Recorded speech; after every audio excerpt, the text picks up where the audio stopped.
انور غازی message کے نام سے ہم نے 2 ہفتے پہلے یہ پروگرام شروع کیا تھا اور ہم نے اس کو کہا تھا کہ یہ پروگرام یک طرفہ نہیں ہوگا بلکہ آپ اس میں برابر کے حصے دار ہوں گے۔ یہ پروگرام آدھا آپ کا ہے اور آدھا میرا ہے، یک طرفہ گفتگو نہیں ہوگی۔ یہی وجہ ہے کہ جو سننے والے ہیں، پروگرام دیکھنے والے ہیں، ان کی طرف سے تواتر کے ساتھ مسلسل میسج آ رہے ہیں۔ کوئی پسند کر رہا ہے، کوئی تنقید کر رہا ہے اور کوئی مختلف موضوعات کی طرف رہنمائی کر رہا ہے۔ آج ابھی میں یہ ریکارڈنگ سے پہلے میسج دیکھ رہا تھا، تقریباً 90 سے زائد لوگوں نے یہ کہا ہے کہ آپ کے جو پروگرام ہوتے ہیں وہ ایک ہی موضوعات پر ہوتے ہیں، مثبت سوچ کے ساتھ، مثبت تعمیری فکر کے ساتھ اپنا کام کرتے رہے، آپ یہ رہنمائی کر رہے ہیں۔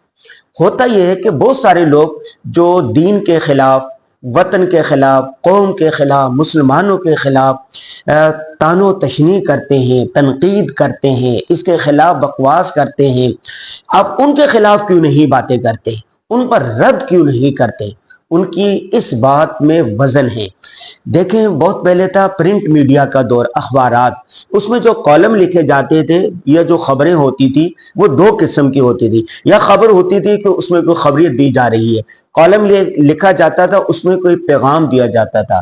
یا دوسرے قسم کے کالم اور خبریں وہ ہوتی تھی جو جواب ہوتا تھا، کوئی خبر آئی اس کا جواب دیا گیا کہ یوں نہیں یوں ہے، کسی نے کسی پر الزام لگایا پھر اس کا جواب دیا گیا۔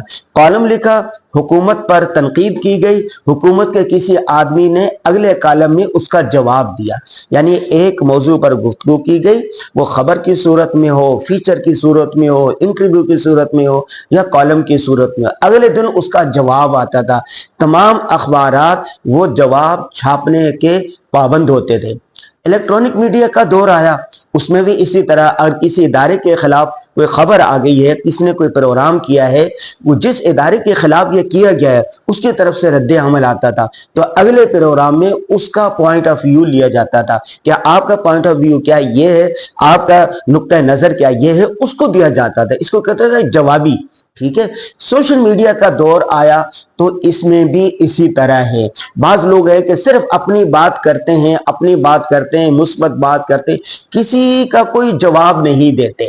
شیخ سعدی رحمہ اللہ کہیں جا رہے تھے نا، تو چلتے چلتے اپنے دوستوں کے ساتھ جا رہے تھے، کسی نے پیچھے سے پتھر مارا، شیخ سعدی نے مڑ کر نہیں دیکھا، تو ساتھیوں نے کہا کہ بھائی مڑ کر تو دیکھیں کس نے پتھر مارا ہے، کون آپ کو چھیڑ رہا ہے؟ شیخ سعدی نے کہا جو مجھے پتھر مارنے والے یا میرا کوئی شاگرد ہوگا یا جاننے والا ہوگا، کسی پرائی کو کیا پڑی ہے کہ وہ مجھے تنگ کرے گا؟ کہ اگر میں سب کے پتھروں کا جواب دینے لگ جاؤں گا، گالیوں کا جواب دینے لگ جاؤں گا، تنقید کا جواب دینے لگ جاؤں گا، کہ میں اپنی منزل کھو دوں گا۔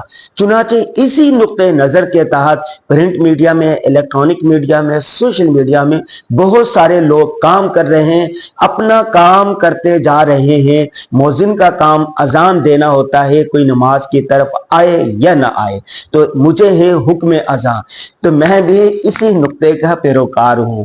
اپنا کام مثبت سوچ کے ساتھ آپ کرتے چلے جائیں اور کسی کی تنقید کا کوئی جواب نہ دیں۔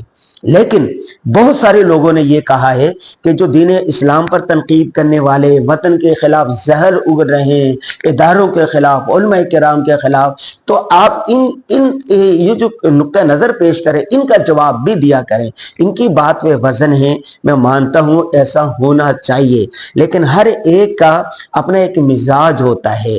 تو میرا مزاج یہ ہے کہ معاف کریں، درگزر کریں، کسی نے کچھ کہہ دیا ہے اس کو بھول جائیں، آگے چلیں، پیچھے مڑ کر نہیں دیکھنا چاہیے۔ زندگی بہت مختصر سی ہے، اگر لوگوں کے سوالوں کے آپ جواب دیتے رہیں گے، تنقید، پھر جواب الجواب، پھر اس کا جواب، تنقید، پھر وہ آپ کو چھوڑ، یہ ایک لمبی بحث چل پڑتی ہے۔ آپ واٹس ایپ گروپوں میں ہوں گے، میں بھی ہوں، 8-10 واٹس ایپ گروپوں میں۔ ہوتا کیا ہے، کوئی ایک موضوع چھڑ گیا، کچھ اس کے حامی ہوں گے، کچھ مخالف ہوگی، اور یہ بحث چلتی رہتی ہے، ہمارا قیمتی وقت ضائع ہوتا رہتا ہے۔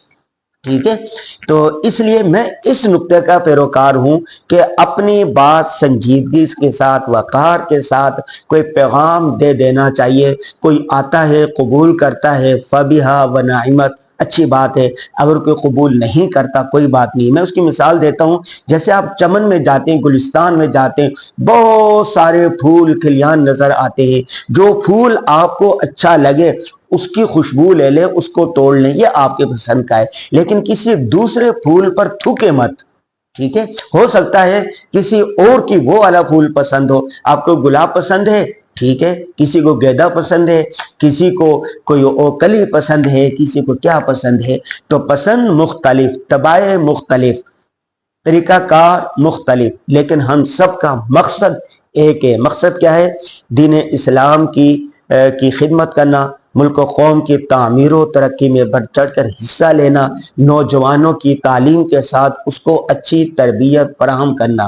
لیکن چونکہ ہمارے فالوورز، ہمارے سننے والے ہی ہماری اصل طاقت ہوتے ہیں، عوامی اصل طاقت ہوتے ہیں، آپ نے یہ جو نقطہ نظر پیش کیا ہے، میں اس پر انشاءاللہ غور کروں گا، کوشش کروں گا کہ ہفتے میں یا مہینے میں ایک آدھ پروگرام ہم اس طرح بھی کریں، اور کسی نے دین کے خلاف بات کی ہے، وطن کے خلاف بات کی ہے، علماء کرام کے خلاف بات کی ہے، تو اس کا ہم مطالعہ کر کے اس کا سنجیدگی کے ساتھ دلائل کے ساتھ جواب دینے کی کوشش کریں۔ آپ کا بہت شکریہ۔ آپ کے جو بھی میسج ہوتے ہیں، میں نے روزانہ 1 گھنٹہ مقرر کیا ہوا ہے، وہ میسج یوٹیوب پر آئے، فیس بک کمنٹس میں آئے، ٹویٹر پر آئیں، ای میل کے ذریعے آئیں، واٹس ایپ کے ذریعے آئیں یا کال کے ذریعے آئیں، میری کوشش ہوتی ہے 1 گھنٹے کے اندر آپ کے سوالوں کو، آپ کے میسج کو، آپ کے کمنٹس کو ضرور پڑھا جائے، اور پھر جب زیادہ وہ کمنٹس ہو جاتے ہیں تو اس موضوع پر جو کہا ہوتا ہے، میں ایک اجتماعی ویڈیو بنا دیتا ہوں تاکہ یہ پیغام ان سب تک پہنچ جائے۔ اللہ تبارک و تعالی ہم سب کی خدمات کو اپنی بارگاہ میں قبول اور منظور فرمائے، آمین یا رب العالمین۔